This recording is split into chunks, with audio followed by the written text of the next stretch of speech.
માં કોઈનું ખોટું ના થાય. બધાની બેન દીકરીઓ એ આપણી બેન દીકરીઓ હોય. બધાએ મહેનત કરી હોય. આજે કોઈના ગરગામ હોય, કોઈના ગરગામ ના હોય, કોઈની બેન દીકરીની આબરૂ જતી હોય તો આપણે એની આબરૂ બચાવવી જરૂર છે. પવિત્ર માતાજીનો નવરાત્રી આવી મા અંબેની. આ 10 દિવસ તમારો શેડ્યુલ કયા ગામમાં પ્રોગ્રામ છે આ વર્ષે? વડોદરામાં છે, બહાર છે, કઈ જગ્યાએ છે આ વર્ષે? માં ભગવતી દર વર્ષે કંઈક નવું કરાવે છે નવરાત્રીમાં. હા. અને માતા એટલા બધા ખુશ છે મારા ઉપર, મારી સરસ્વતી ઉપર, મારા ગાવા ઉપર. હું ગાઉં છું, જે પણ ગાઉં છું માં સરસ્વતી ગવડાવે છે. નવરાત્રીમાં ભૂવા ધૂણાવાના ના હોય, હવે તો માતાજીને ગરબે જ રમાડવાના હોય. અત્યારે માહોલ વરસાદનો પણ છે કે દિવસે તાપ પડે, રાતે વરસાદ પડે. ક્યારે ગરબા ગવડાવવા, કયા ટાઈમે ગવડાવવા, એ માતાજી ભગવતીના હાથમાં છે. પણ માતા સમયે આવીને ઉભા રહે છે. દીકરીઓને બહેનોને સોળે શણગાર સજીને આવ્યા હોય, એમને જે મનની આશા હોય કે આપણે ગરબે રમીશું, એ માતા રમાડે છે. અત્યારે તમે આગળ પૂછ્યું કે તમારી નવરાત્રી ક્યાં છે, કયા ગામમાં છે, તો પહેલા તો મેં એટલી પ્રાર્થના કરું છું કે દુનિયાના છેડે જે પણ કલાકાર, જે પણ મંદિરે નવરાત્રી થતી હોય, બધાની નવરાત્રી ટોપ મેં ટોપ જાય. બધાને પૂછ રાખે, વરસાદ ના પડવા દે, બધાની હેમ ખેમ જાય હારી. એ મારે દિલથી પ્રાર્થના છે. દરેક વર્ષ દરેક કલાકારનું, દરેક ભુવાજીનું, દરેક દીકરીઓનું સારું આવે. અને મારી નવરાત્રી આ સાલ અલગ અલગ જગ્યાએ છે, ઇન્ડિવિઝન. એક દિવસ અમદાવાદ છે, એક દિવસ વિરમગામ છે, એક દિવસ ઝાલાવાડ છે, એક દિવસ ચરોતરમાં છે, એક દિવસ બરોડામાં છે, એક દિવસ રાજપીપળા છે, એક દિવસ પંચમહાલમાં છે. પછી મંગળવારે મલાત જ હોય. ગુરુવારે મારા ઘરે હોય માતાજીને. 2 દિવસ નથી. હા, એટલે 2025 નવરાત્રી હું પ્રવીણ લોડી બુક જ છું, પણ હું લિસ્ટ મૂકતો નથી. જે પણ કલાકારો લિસ્ટ મૂકે એમનો વિષય છે, મારાથી એવું પણ ના કહેવાય ક્યાં મૂકો છો ભાઈ. પણ હું આગલા દિવસ સરપ્રાઈઝ આપું છું, મારો વિડીયો આવી જાય.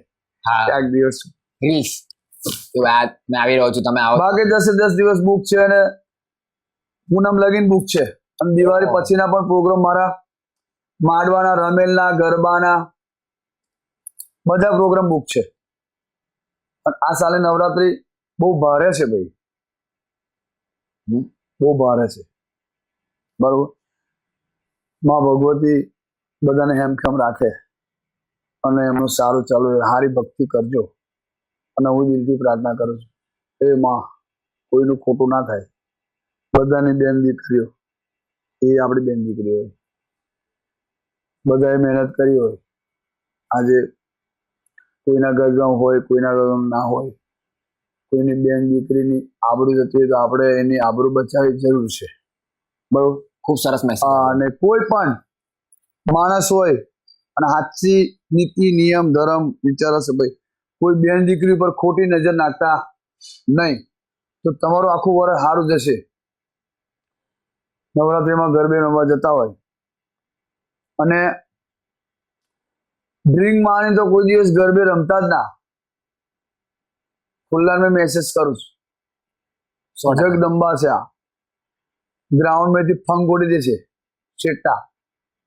કોઈ તો 10 ફૂટ ફેંકે, કોઈ તો 50 ફૂટ ફેંકે, પણ જેને માતા આવી જાય તો 1000 ફૂટ જતા રહો તો હોજા નહીં મળો. તમારી પેઢીઓની પેઢીઓ જતી રહે, પાતાળમાં ગાળ દે છે. સાચી વાત છે. એટલે એવું ખોટું કામ ના કરતા. જે પણ બેન દીકરી હોય એને હાચવજો અને ગરબે રમાડજો. આટલો મારો મેસેજ છે. બાકી અઘરામ અઘરો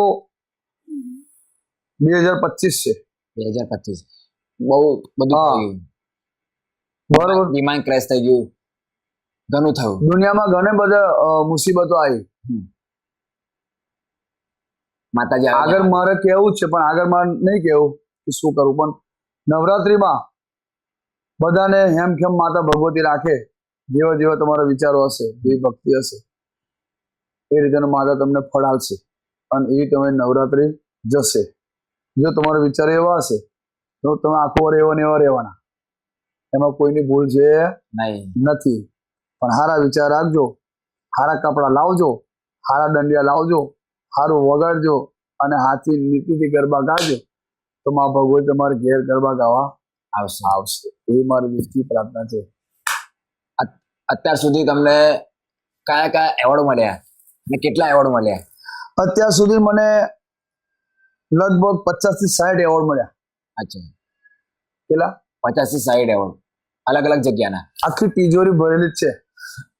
વડોદરા તમે આવો તો મા મેલડીના મંદિરે માંડવી તમે અચૂકથી આવો છો. વાહ, મારી માંડવીની મેલડી વડોદરા વાળી દર રવિવારે બૂમ પડાવતી હોય માં, અને ભગતો ખૂબ આવે છે. બહુ ભગત ચાલતા આવે છે પગપાળા. માં મેલડી એમની આશા પૂરી કરે. ચોક વચ્ચે બેઠી છે ઉજ્જૈનની માતા, રાજા વિક્રમની માતા, માંડવી શહેરની માતા, બરોડાની માતા હું દિલથી માનું છું.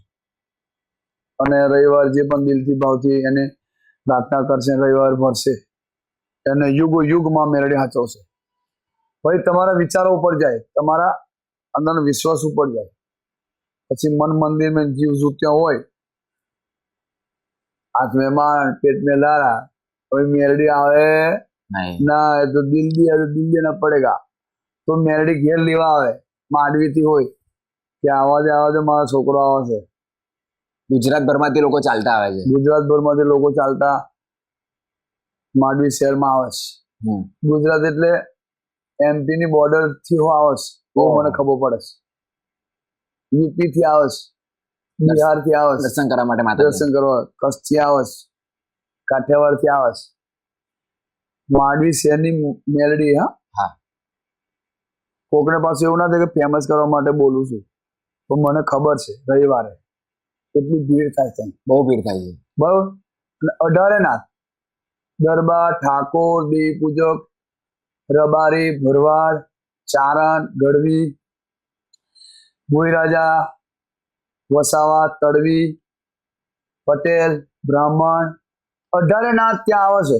બધાની આશા માંડવીવાળી મેલડી પૂરી કરે છે અને કરશે.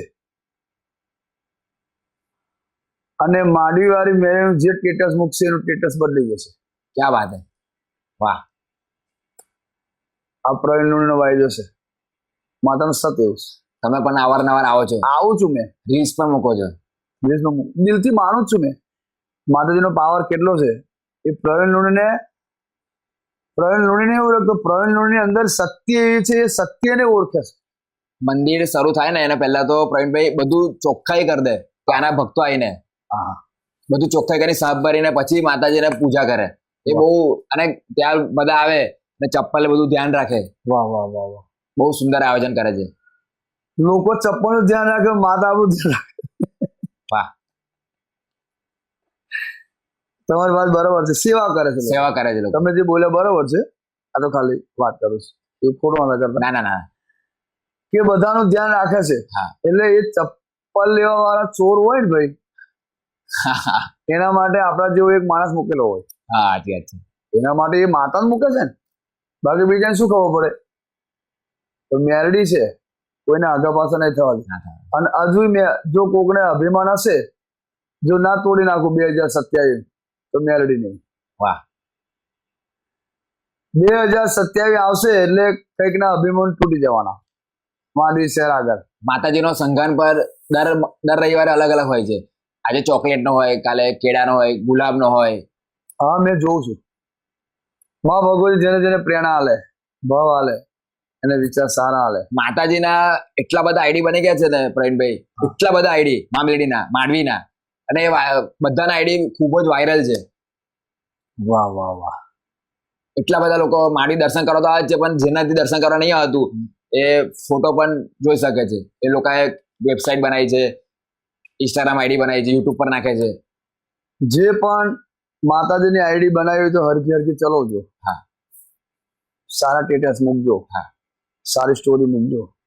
પછી તમારા ફોલોવર વધ્યા પછી તમે સારું આગળ પહોંચી જાવ પછી એ આઈડી જો બીજું મૂકશો તો એવું ના જોતા આઈડી તો જશે પણ તમે હો જીવનમાં જતા રહેશો કોઈ છોડાવે નહીં એટલે આઈડી બનાવતા પહેલા માડીવાળી મેળની 10 વાર વિચાર કરજો બનાવો તો બનાવી જોજો ભક્તિ કરો તો કરી જોજો એને અપનાવો તો અપનાવી જોજો પગે લાગો તો લાગી જોજો રવિવાર ભરો તો ભરી જોજો પછી એવું કે હો કોમ કરે ને એક કામ ના થયું કે હવે માડીવાળી મેળવી નહીં હારી તો પીલું વાર દેશે પેલી પતંગનું પેલા દોરાનું કેવું પીલું ગૂંચવું કોઈ કાઢસ કોઈ નવું ફિરકો લાવવો પડે તો એને જેવો દોરો તો નીકળે નહીં અને હમણાં તો માંડવી મસ્ત મજાનું રિનોવેશન થઈ રહ્યું છે એ તો મહારાજ ભગવતીને જે ગમશે થવાનું રજવાડું બની જવાનું તો લોકોને એક દિવસ ફોટા પડાવવો પડે 100% એવું માતા બનાવવાની